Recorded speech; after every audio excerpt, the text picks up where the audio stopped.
inaayos ni Pinko kasi nanumadan yung kortina, inaayos niya. Nagugutom at hindi nakakapasok ang mga bata sa eskwela. Bakit natin bibigyan ng funds ang mga ahensya o government? Mandato sa National Security. Attorney Bongo, you have 30 seconds naman to explain your position. Peng, peng. Ang sagot ko po dito ay Kaganda-ganda naman ng ping-ping namin na yan. Kaganda-ganda naman ng aming ping-ping na yan. Kaganda-ganda naman ng ping-ping namin na yan. hindi ko sabihin na sa ahensya sa mga empleyado.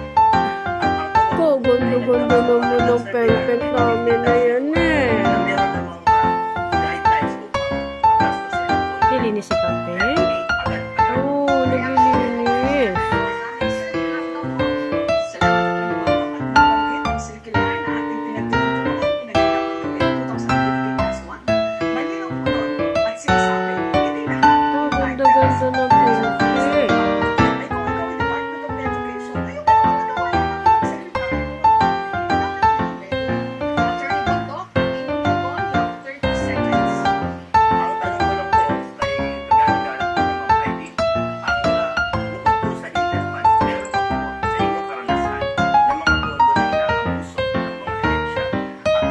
Ganda-ganda ng ping-ping.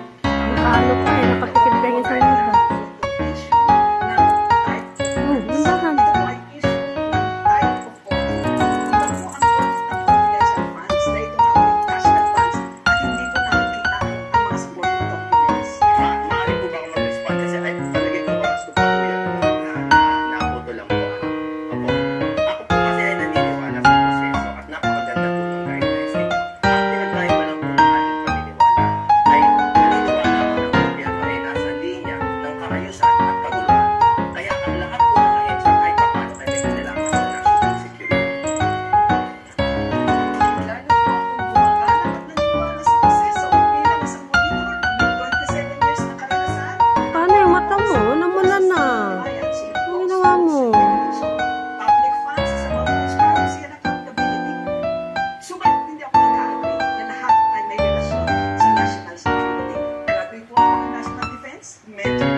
Noong 1986 para bawiin o i-recover ang mga napatunayang ill-gotten wealth ng pamilya Marcos noong panahon ng martial law.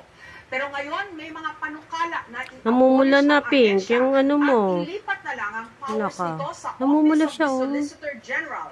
Pero may mga tutol sa panukalang ito. Ang tanong ng bayan, Ang tanong kay sang-ayon ba Ping-Ping. kayo o hindi sa abolition ng PCGG? Bumoto na po kayo, mga kandidato. Ang Taas tanong po kay ang Ping-Ping. yes or no. Ang tanong kay Ping-Ping, anong nangyayari kay Peng-Peng? Ang magdedebate po tungkol sa issue kung dapat na bang i-abolish ang PCGG, si Attorney Ernesto Arellano na pabor sa pag-abolish ng PCGG at si Calyode de Guzman na kontra. Unahin po natin ang posisyon ni Attorney Arellano. Meron po kayong 30 seconds. Pabor ako na ibalik ang mga ninakaw na pera ng sinumang gobyerno. Pero yung kasalukuyang PCCGG ay hindi niya nagampanan.